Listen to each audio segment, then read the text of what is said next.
That brings us to step 8, congenial versus collegial. We briefly discussed building relationships between staff and leader and among staff as well. Along with collaboration, the fostering of collegiality is an important factor in Reflex's leadership. Collaboration is working together.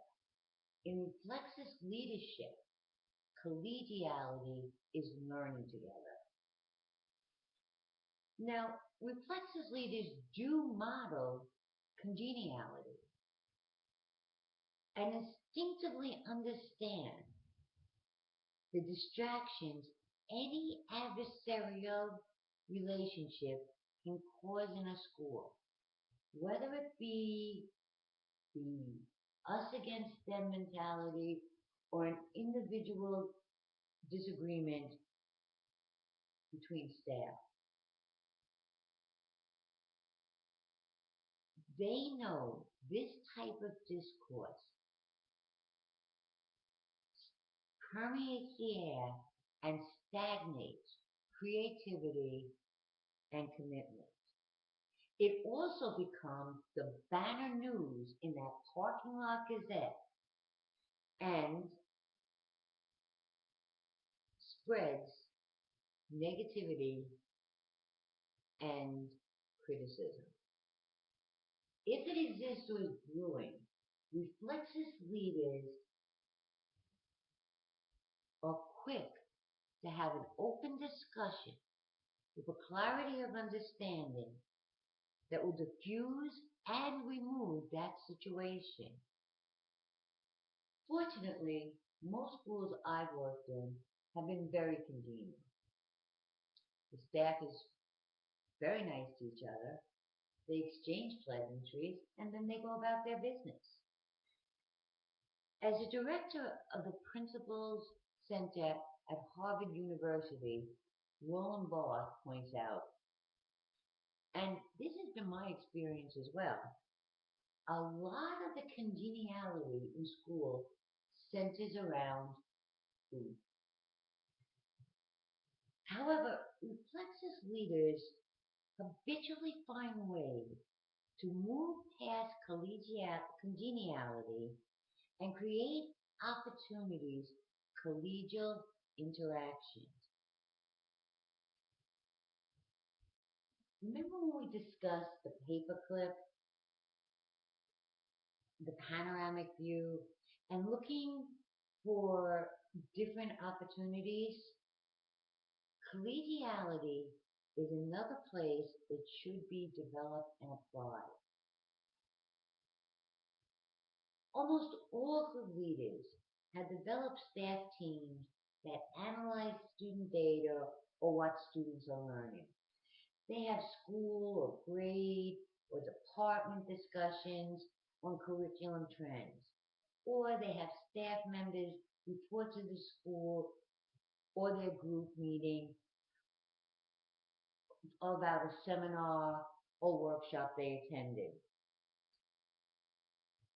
They are consciously confident at connecting staff at this level and are always searching for new data and things to analyze.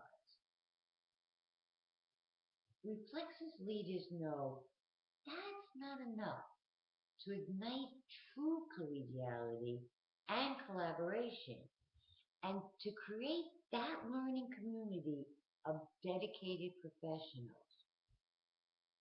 True collegiality is about building relationships based on a common goal, vision, and intended legacy.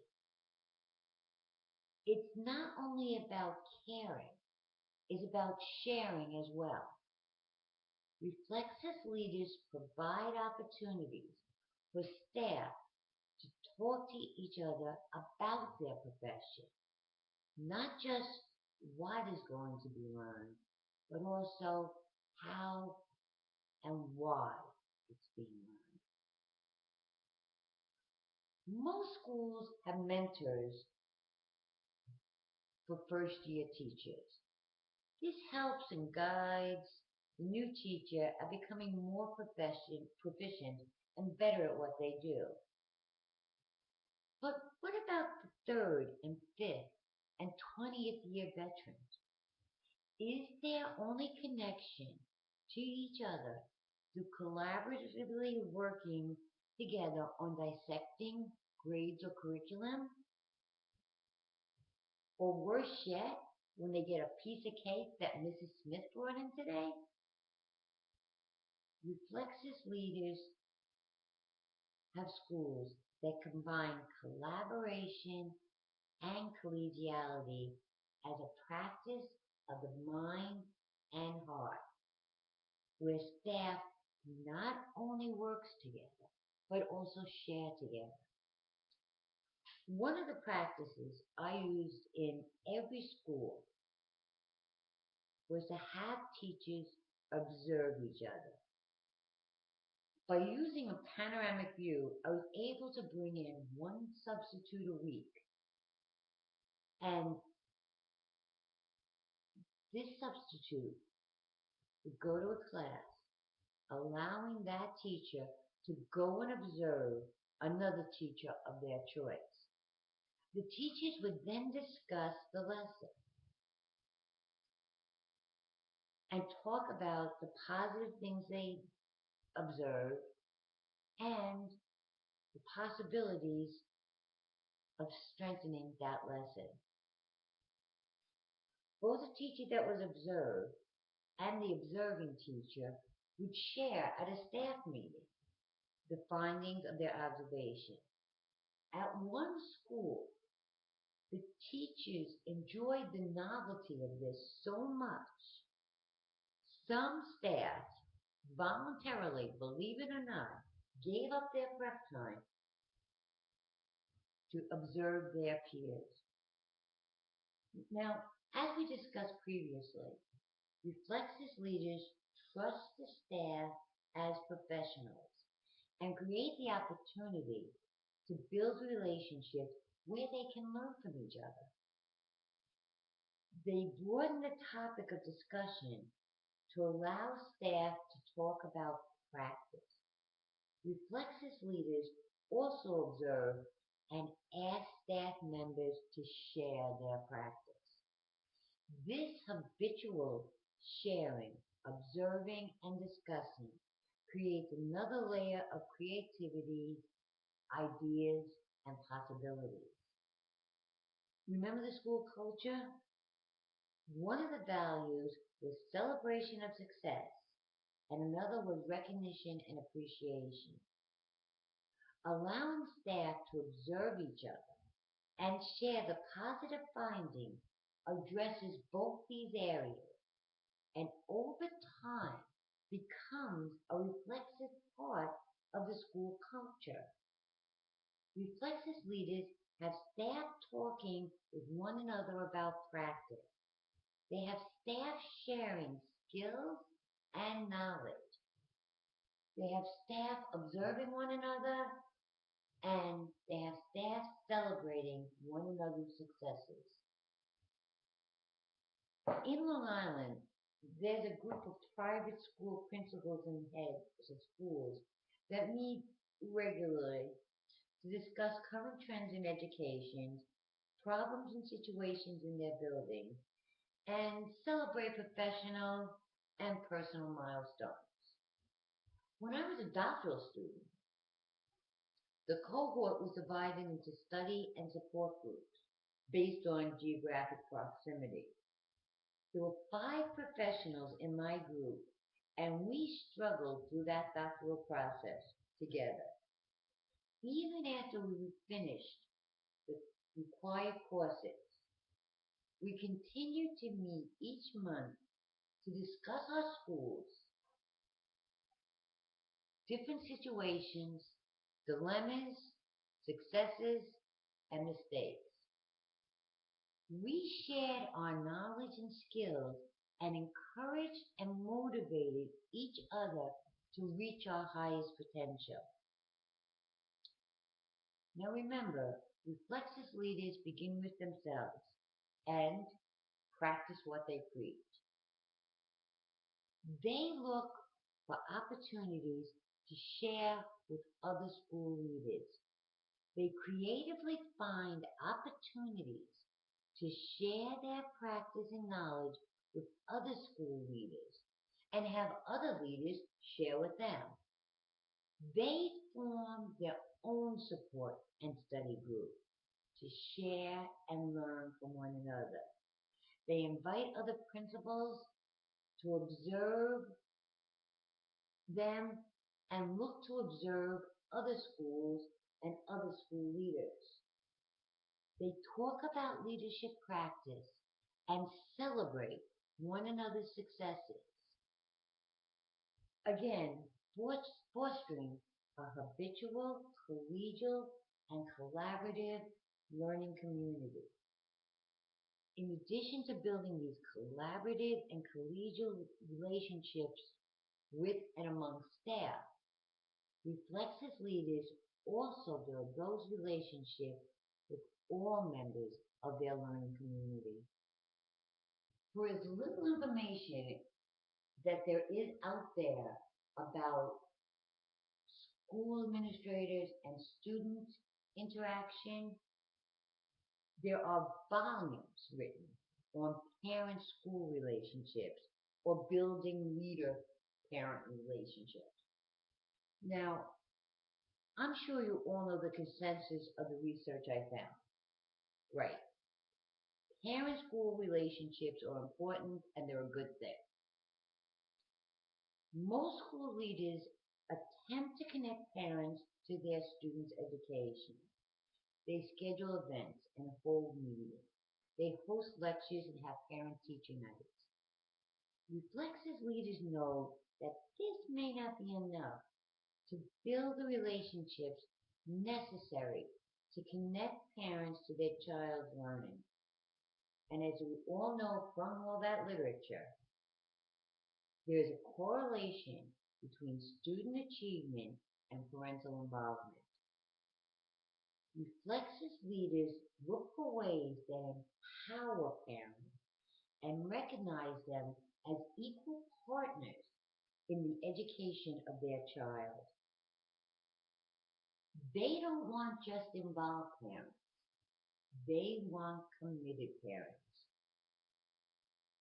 They also recognize that all parents, regardless of income, education, cultural background, or whatever, want to be involved in their children's learning and want their children to do well. It's up to the leader to discover how to create experiences that will make that a reality. Reflexes leaders use active listening skills and an accuracy of understanding to look for those ways to more effectively connect parents to their child's learning. A parent once told me she was furious at the school their other son attended, and I was secretly glad it wasn't my school. The school sent notifications via text to all emails to keep them up to date and involved with the happenings around the school, special announcements, and upcoming events. Now, that doesn't seem like a bad thing to me. And again, I secretly wish my school could have afforded that technology. However, she was a nurse at a local hospital and was unable to access her phone or check emails most days or some nights and weekends.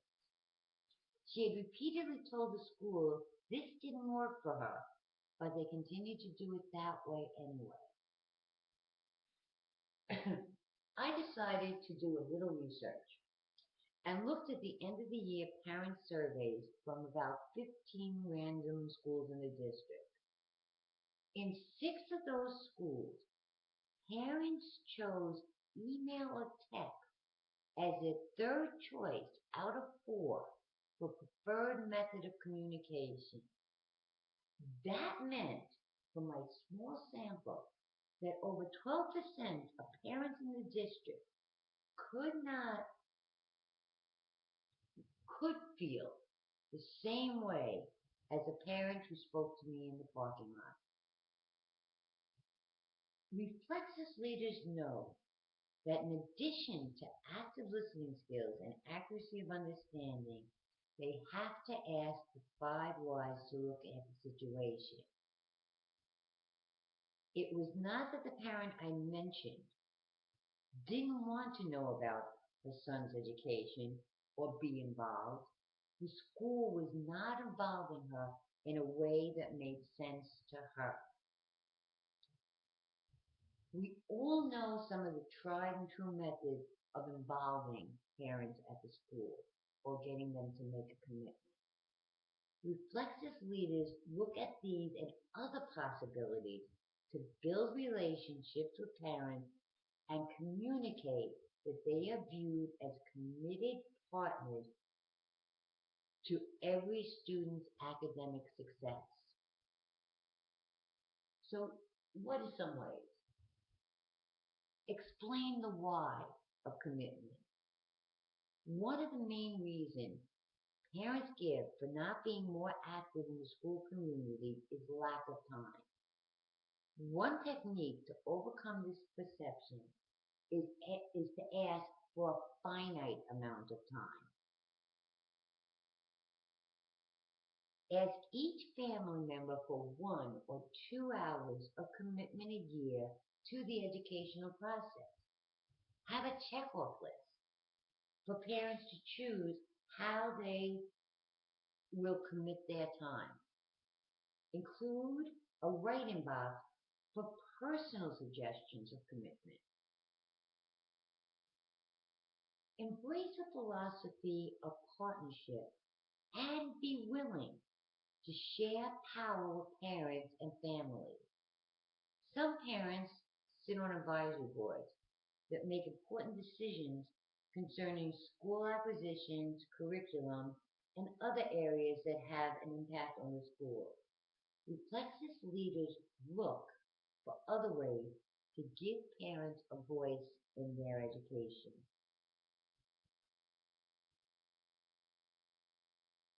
Create a project that allows parents to be committed to the educational process. This could be a parent-led, school-wide, cross-curriculum event. Teachers, parents, and students collaborate on choosing an event and working together to design all the elements of that event. One of my favorite examples of this was from a school in Florida. The parent-led team created a historical museum celebrating the school's prominent role in the civil rights movement. Parental involvement in the school through their commitment to this project went from 20% to 74%. Impressive. Have a regularly scheduled informational publication that includes important dates, deadlines, meetings, student achievements, and class activities. Also include your own thoughts on why we work as a community. Use multiple means to disseminate this information and make sure that you include the preferred choice of your school parents. Focus efforts to engage parents and other school community members on developing trusting and respectful relationships. Remove the blame and the us against them mentality.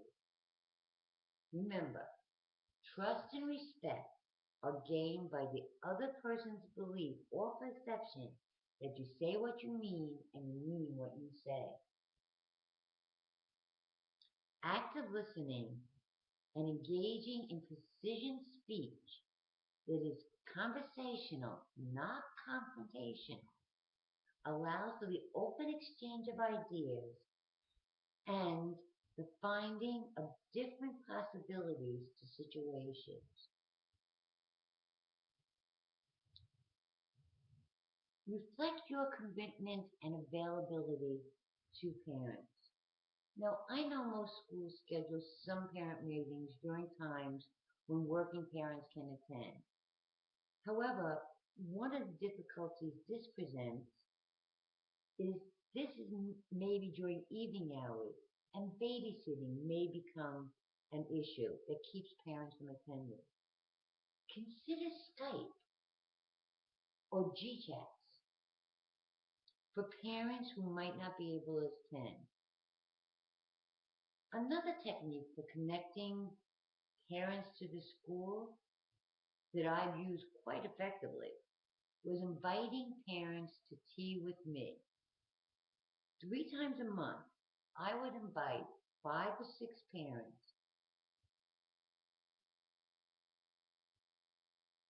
to have tea with me to discuss general education topics, not specific student issues, or issues they might have about the school. Again, specific relationships or teacher issues. But they could pick a topic of their choice.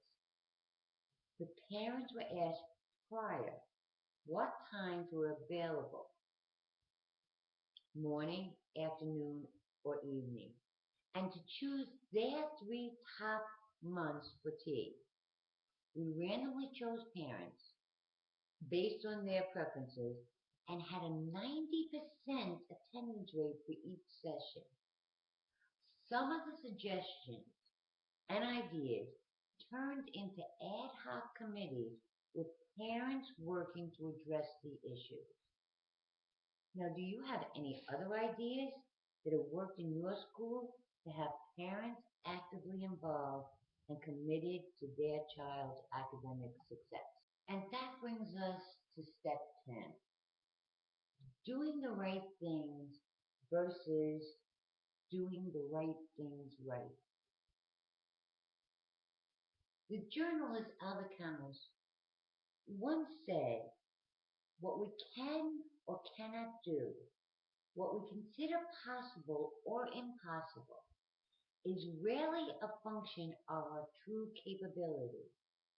It is more likely a function of what we believe and how our beliefs shape who we are. Reflexes leaders know they are expected to be ethical and do the right thing. It's the quality of integrity that we spoke about earlier.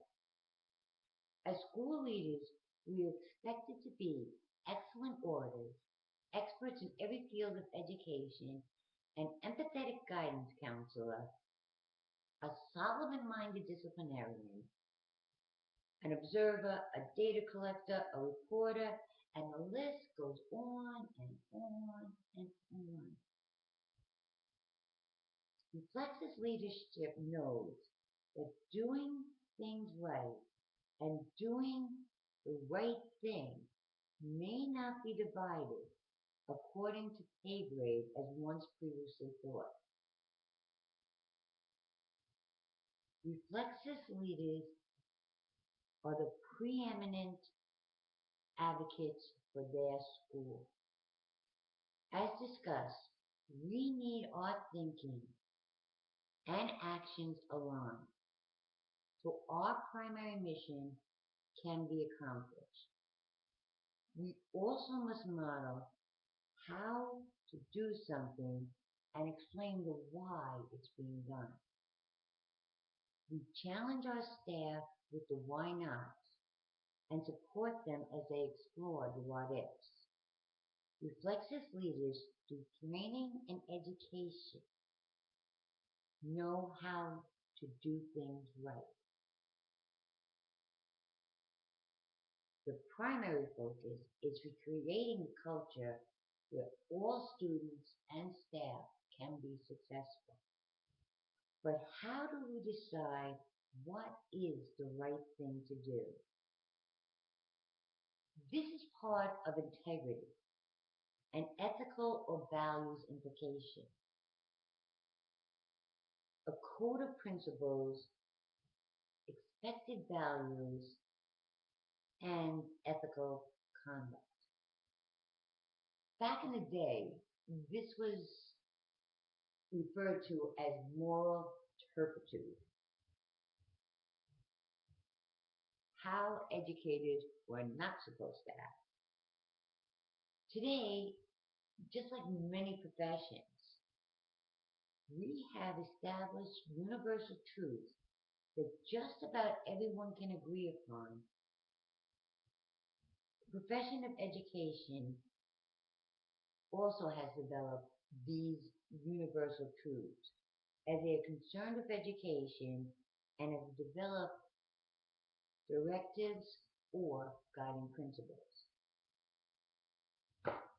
New York State developed 6 guiding principles for educators.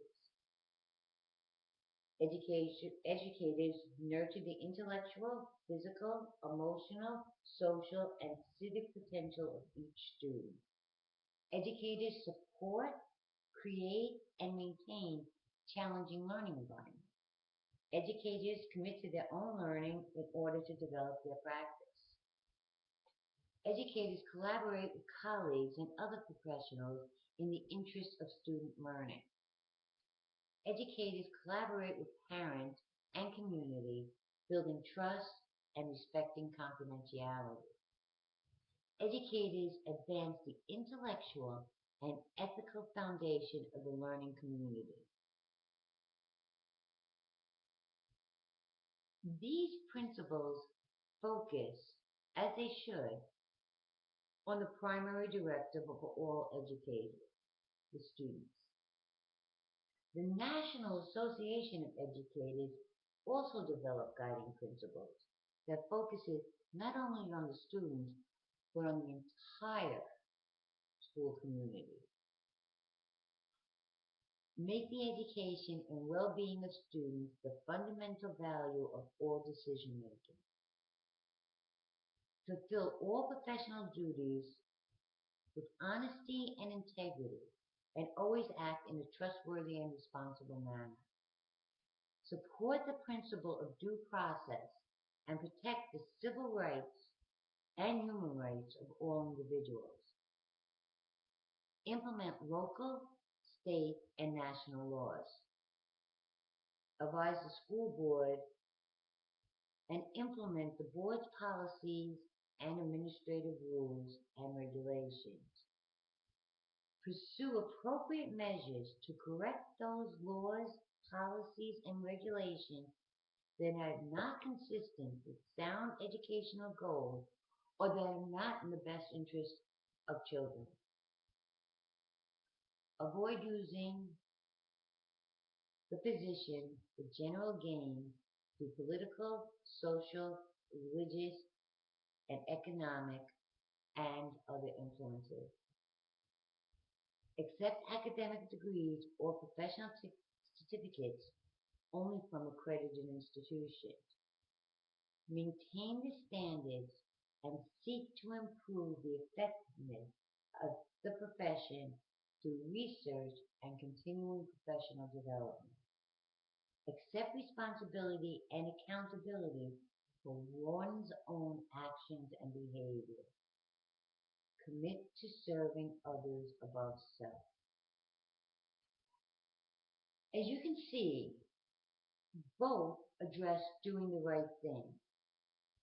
Many Reflexes leaders instinctively know how to apply these to their unique school culture. These then become the guiding principles and behaviors that embody how the school and staff are expected to operate. These values reflect the desired culture of the school.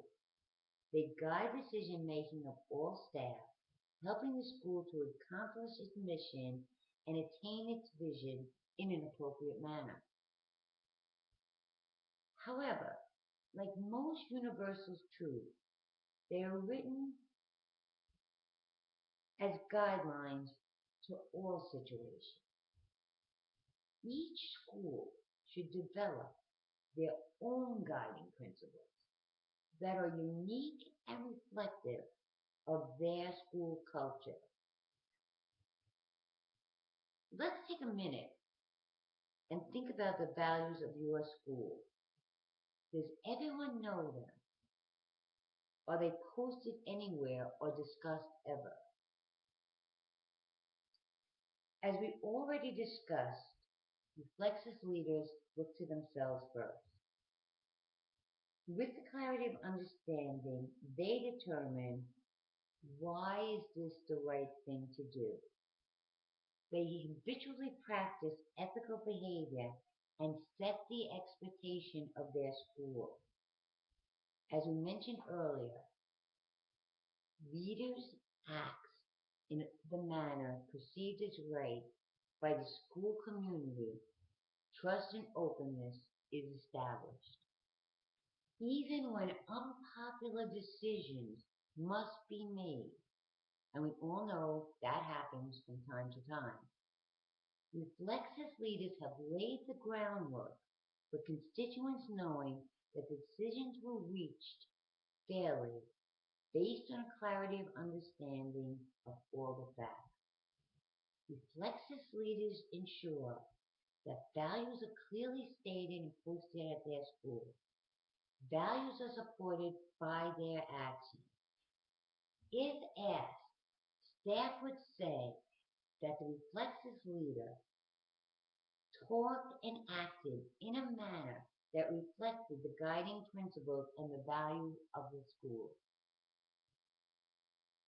There is an organizational structure for new staff members to be orientated to the school values. By reflecting, expecting, and modeling these values, Reflexis leaders create a culture where student success is the primary focus. They begin to establish their presence as a caring and knowledgeable leader who is not only present and available, but also, as we'll discuss in step 11, an impactful presence whose passion and character is a motivating force in the school. All leaders know they must develop strong character to effectively lead. There are specific characters that research shows are attributes found in effective leaders. Character in Reflexis leadership, like its definition, is about our most deeply held beliefs, values, and principles. However, a Reflexis leader's character is a combination of these values and attitudes anchored by integrity. Integrity is one of those words that's difficult to define or explain, but we know it when we see it and feel it when we don't. A dictionary definition of integrity explains it as a consistency between word and deed, or the perceived degree of congruence between the values expressed by words and those expressed through action. Again, we say what we mean and we mean what we say. Integrity for Reflexis leaders is all of that,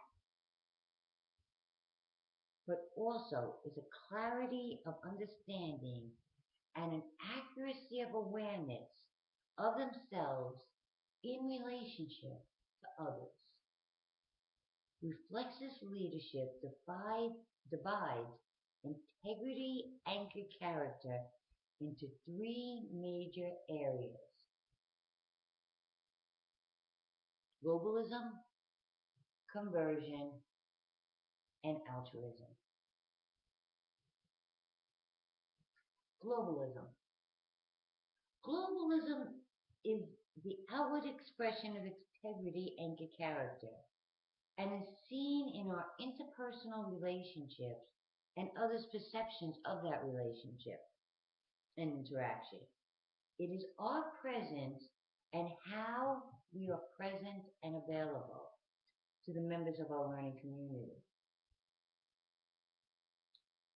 It's an appreciation and understanding of the needs of our constituents.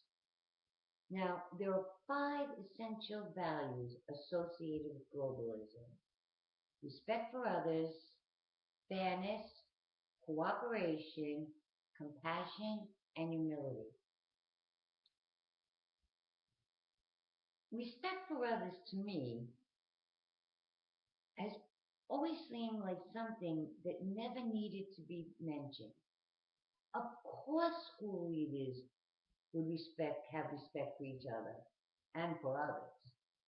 We learned that in kindergarten, and if we were a Boy or Girl Scout, right? But through the years, I've heard many parents, staffs, and students complain about the lack of respect they felt from their principal or administrator. Most of the time, the principal was shocked that someone thought they were being disrespectful. In one of my first roles as a principal, I worked for a private school where the owner and chief academic officer offices were in a separate building. She really was an exceptional leader, possessing a strong presence and a great leadership characteristic. She rarely came to my building, and when she did, she was usually in a hurry to get somewhere else, or to deliver some good or bad news in a 3-minute section of a staff meeting, which, in the big scheme of things for me, that was always fine. However, the staff found her arrogant, aloof, and disrespectful. Why? Well, she rarely said hello to anyone and never engaged any staff members in conversation. The staff felt slighted and ill at ease when she was in the building. And although it couldn't be further from the truth, it was their perception. Reflexes leaders are available to all their community members. They show a genuine interest in who they are. They instinctively know what the concerns and needs may be.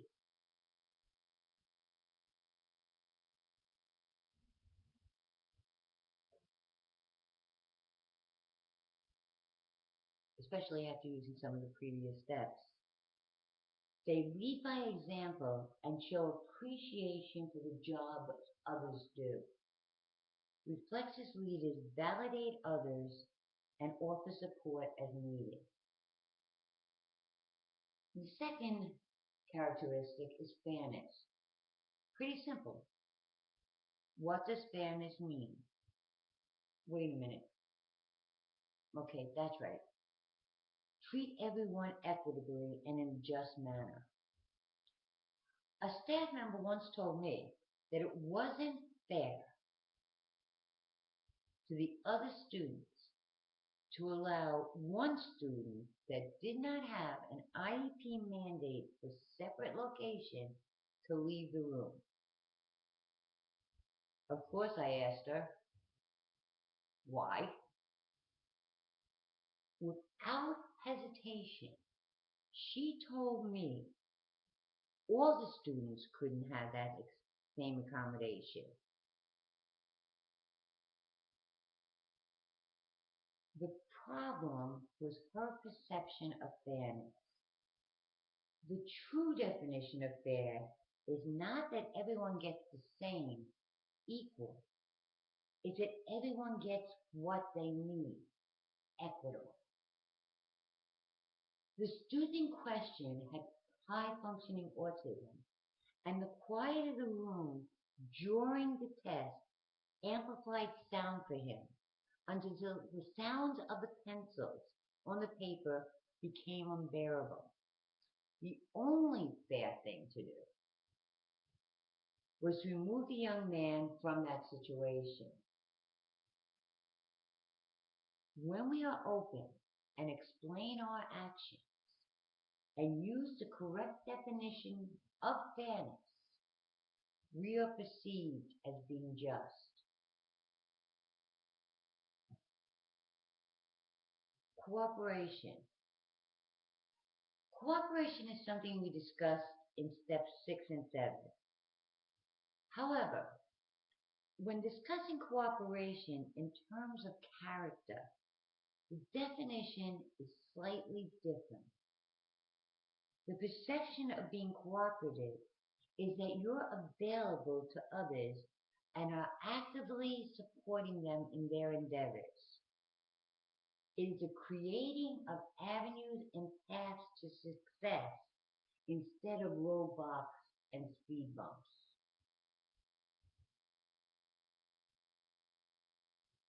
Compassion. Now, compassion is a value that's not often used for leaders. However, compassion connects us deeply, and because it does, it's perceived as an authentic caring for others' well-being. It is the reflective effort to understand the needs of someone else and take the time to address those needs. When I was in Maryland, a mother once called me near hysterics. She could not make her son come to school. Now, DCPS was involved with this mother and this family. And she was distraught that another absence and she would be in trouble with the system. She was also afraid what would happen if her husband came home and found the boy still in bed. Although this was not your Leave It to Beaver mom by any stretch of the imagination, I really felt for her. I told her I would come over and persuade her son to come to school. A crisis interventionist volunteered to accompany me, and we were able to coax the boy into school. That mother was forever grateful for understanding how desperately she needed help and support to do the right thing. Take a few seconds and just think how being compassionate to your school community members could dramatically change your interactions.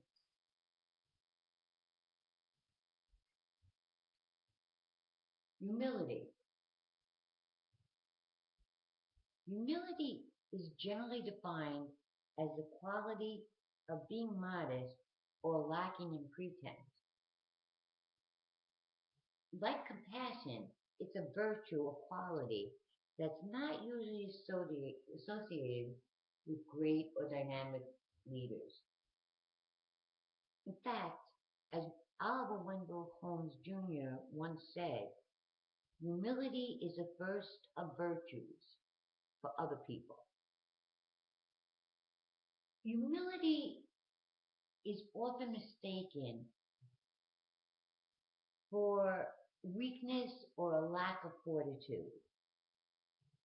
For reflexive leadership, humility is combining availability to others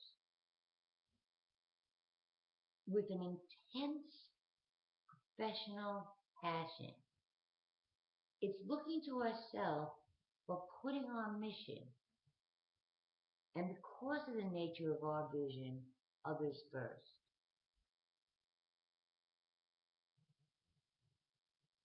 As mentioned before, humility involves self-honesty, the ability to admit mistakes and change our views and course of actions if necessary. It's about acknowledging and appreciating others. There's an old proverb that says, if a leader is good, the people will look and say, look what he did. But when the leader is great, the people will say, look what we did. It's about accepting responsibility and acknowledging other contributions. Or as Coach Bear Bryant paraphrased, remember, I heard this quote by being open-minded to serendipitous learning. If anything goes bad, I did it. If anything goes semi-good, we did it. And if anything goes really, really good, then you did it.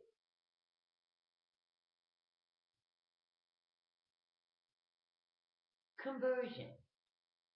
Conversion in Reflexus leadership is turning or converting global and altruistic attributes into action.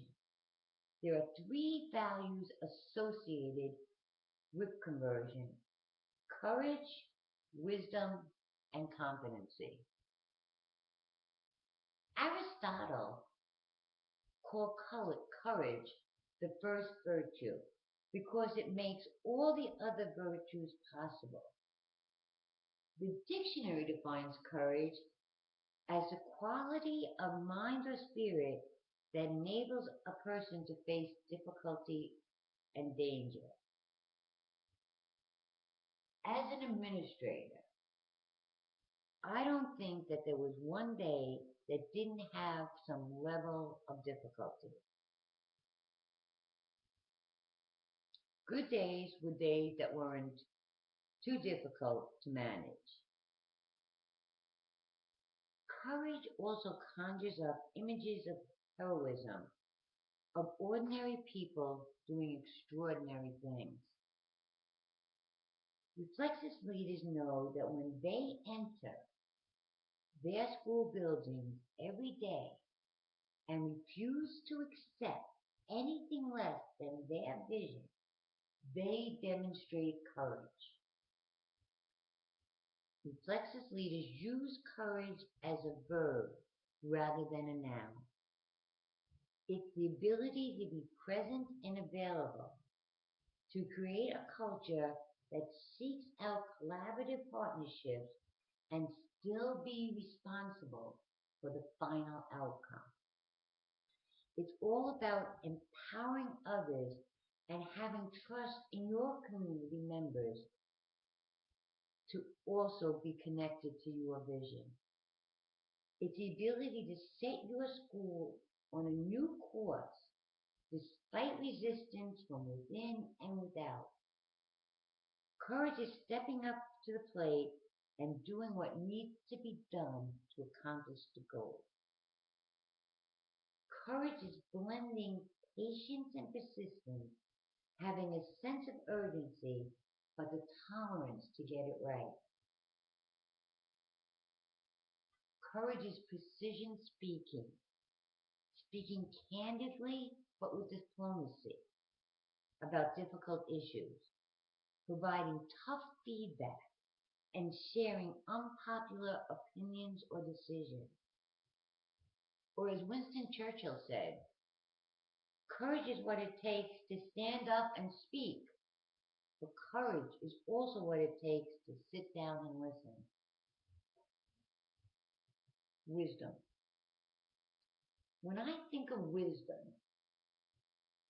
I see two images almost immediately. One, a cartoon owl wearing glasses and a mortarboard on his head. The next vision is of a matured, long-bearded monk in an orange sarong, sitting cross-legged, meditating on the top of a mountain. This myopic view of the attribute wisdom comes from my initial confusion of what wisdom actually is and how to convert it into positive action and leadership.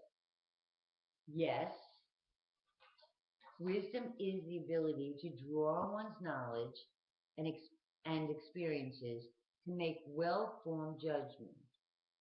Wisdom is not something you just get once you live long enough or experienced enough. Wisdom is a view of life as a constant process of development, learning, and growing. Wisdom in reflexes leadership sees setbacks as opportunities to learn and grow. It creates an energy and positive ambition to keep moving in the face of adversity. Reflexes leaders use wisdom to guide their knowledge and their understanding, to find the right global characteristics in addressing and negotiating complex situations and interactions. They know wisdom is gained, yes, through experience, but also through patience, persistence, and listening. Reflexes leaders instinctively use wisdom to evaluate situations and always remember it's never as bad as it seems and never as good as it can be. They can also look beyond deadlines and paperwork and make connections with others and connect them to the mission and vision.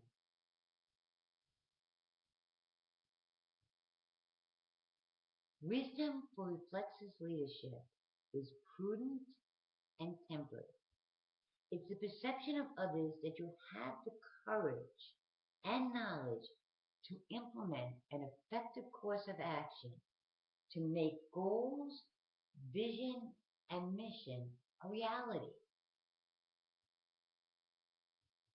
Like most Tuesday morning quarterbacks, most of us are very wise in retrospect. Hindsight can give most people the status of expert.